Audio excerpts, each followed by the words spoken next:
দেখিল কি বাসার রাতে দেখল কি একেবারে সব খায়া হারে কি দেখলাম রাতে কি দেখলাম সকালে গোসলের পরে মেকআপ সব ধুয়ে চলে গেল আবার আলকাতরা বেগম জায়গায় চলে আসলো রে এত চেহারা আবার এখন অনলাইনে তো ইয়ে মারা যায় কি মারা যায় ফিল্টার কি মারা যায় মাঝে মাঝে আমারই দেখি কয় হুজুর আপনার তো অনলাইনে দেখি আপনি পরিষ্কার ভালো ফেস খুব সুন্দর লাগে একটা স্মার্ট সুদর্শন কিন্তু আপনি তো আসলে মালটা এত সুন্দর না আমি কই বাবা ওইটাই তো ফিল্টার মারা এজন্য ওইটা দেখি অনেকে পছন্দ করি বসে কি করবো কন ওই যে ক্যামেরাম্যানরা আছে ইউটিউবাররা ওরা এমন কায়দা করে ফিল্টার মারবে ওই দেখিতে পরিমাণই পর্যন্ত পাবে না যে এরকম একটা হুজুর যদি জীবনে হইতো যদিও পরিমাণের অনেক সৎ স্বামী আছে কি স্বামী আছে আছে না নাই সৎ স্বামী পর্দার অন্তরালে আছেন আমার মা বোনেরা যারা আপনাদের থেকেও সংখ্যায় বেশি কারণ কি কারণে কিছু আবার বিদেশ যাই মরিছে ওগুলো তার আসতে পারে না অনেকেই মনে করে যে মহিলা এত বেশি মনে হয় ওরা বেশি সোয়াব খোঁজে অত সোয়াব খোঁজে না স্বামী বিদেশে সারা রাত কি করবে তাই সে মাহবুব বসে থাকে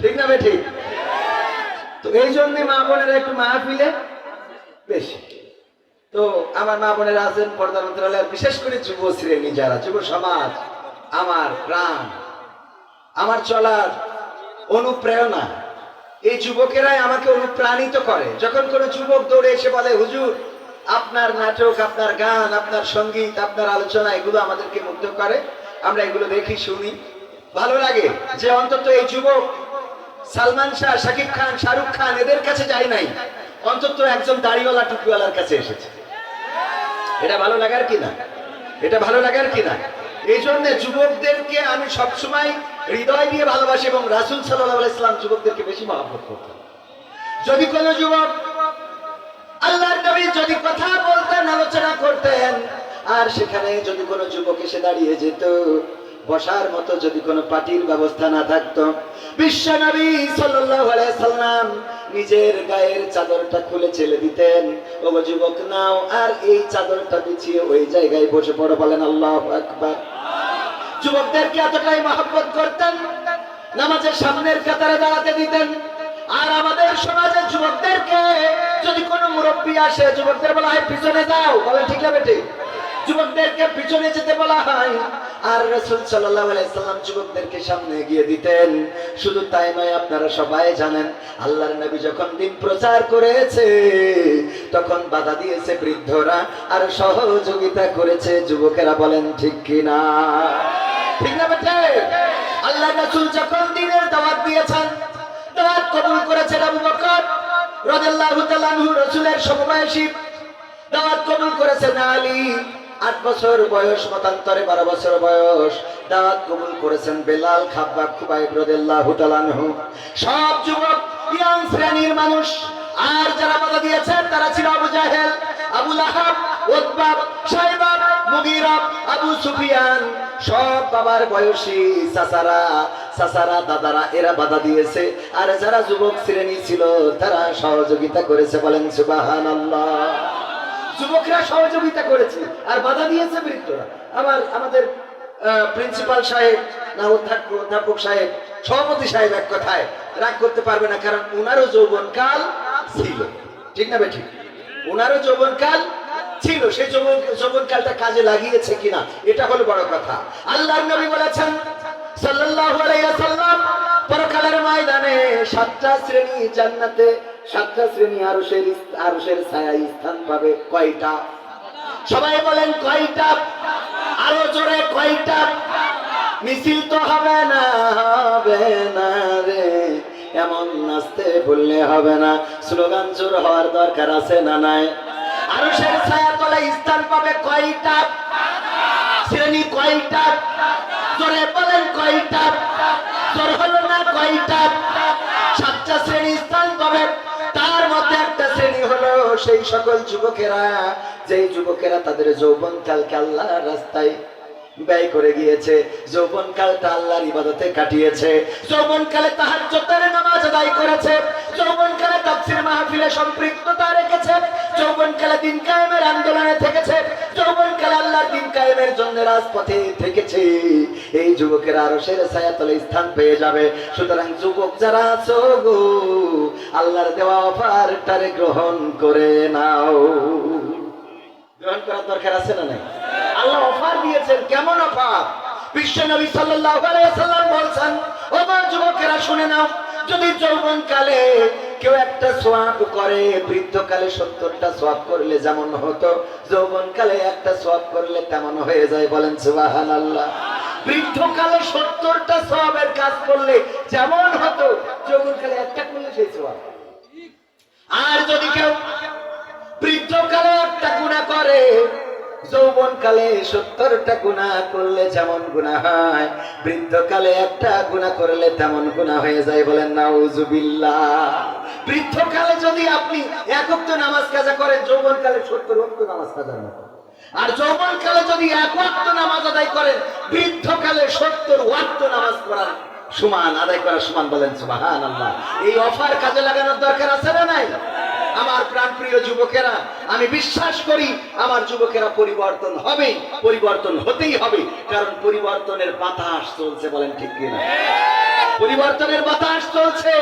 এখন বাংলাদেশের মানুষ স্লোগান দেওয়া ধরেছে, সব কিছু দেখা শেষ, আগামীর বাংলাদেশ আল কোরআনের বাংলাদেশ। বলেন ঠিক কিনা? সব দলেরই দেখা হলো, সব দলেরই দেখা হলো, কেমন করে চালায় দেশ, আগামীতে চাই যে দেখতে দাড়ি টুপির বাংলাদেশ। সব দলেরই দেখা হলো, সব দলেরই দেখা হলো, কেমন করে চালায় দেশ, আগামীতে চাই যে দেখতে দাড়ি টুপির বাংলাদেশ, আগামীতে চাই যে দেখতে দাড়ি টুপির বাংলাদেশ, আগামীতে চাই যে দেখতে দাড়ি টুপির বাংলাদেশ, আগামীতে চাই যে দেখতে আল কোরআনের বাংলাদেশ।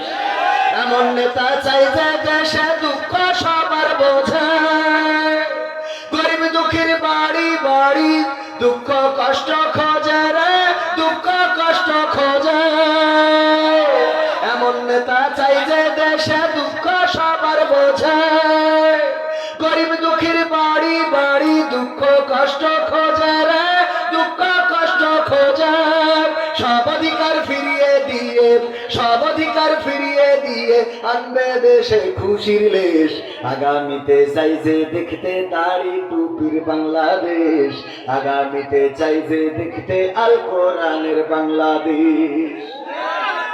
ভ্রান্ত মতে বাতিল পথে শান্তি খোঁজে যারা, রবের ভাষায় চোখ থাকিতে অন্ধ বধির তারা রে, অন্ধ বধির তারা। ভ্রান্ত মতে বাতিল পথে শান্তি খোঁজে যারা, রবের ভাষায় চোখ থাকিতে অন্ধ বধির তারা রে, অন্ধ বধির তারা। ভুলের পথে থাকলে অটল, ভুলের পথে থাকলে অটল, এহ পরকাল হবে শেষ, আগামীতে চাই যে দেখতে দাড়ি টুপির বাংলাদেশ, আগামীতে চাই যে দেখতে আল কোরআনের বাংলাদেশ। দুর্নীতি আর চাঁদাবাজি ভাই চলবে না এই দেশে, রুখে দিতে হবে তাদের আসলে ফ্যাসিস্ট বেশে রে, আসলে ফ্যাসিস্ট বেশে। দুর্নীতি আর চাঁদাবাজি ভাই চলবে না এই দেশে, রুখে দিতে হবে তাদের আসলে ফ্যাসিস্ট বেশে রে, আসলে ফ্যাসিস্ট বেশে। চললে আইন আল কোরআনের, চললে আইন আল কোরআনের, তবেই দেশটা চলবে বেশ, আগামীতে চাই যে দেখতে দাড়ি টুপির বাংলাদেশ, আগামীতে চাই যে দেখতে আল কোরআনের বাংলাদেশ, আগামীতে চাই যে দেখতে দাড়ি টুপির বাংলাদেশ, আগামীতে চাই যে দেখতে আল কোরআনের বাংলাদেশ। জান আপনারা, আগামী দিন বাংলার আকাশে কালেমার পতাকা উড়ুক, বাংলার জমিনে আল্লাহর কোরআন কায়েম হোক, বাংলার জমিনে দিন বিজয় হোক, এই প্রত্যাশা কার কার বুকের মধ্যে আছে? হাত দেখতে চাই।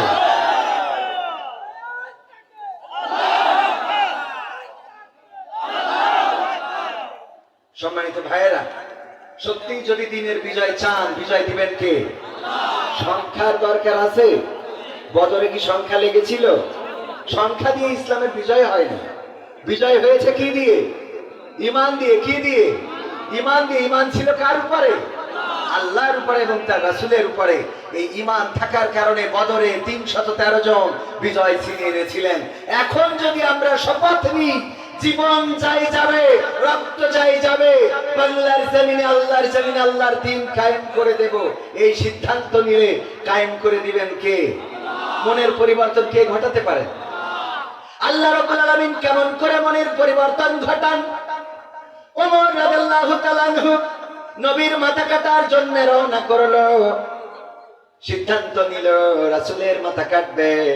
কিন্তু যাওয়ার পথে যখন শুনলো বোন ভগ্নিপতি ইসলাম কবুল করেছে, মিজাজটা আরো বাড়লো না কমলো? মিজাজটা আরো বেশি খারাপ হলো যে আমি যে ইসলাম প্রচার করার কারণে নবী মুহাম্মদ সাল্লাল্লাহু আলাইহি সাল্লামের মাথা কাটতে চাই, সেই ইসলাম আমার ঘরের মধ্যে ঢুকে গেছে।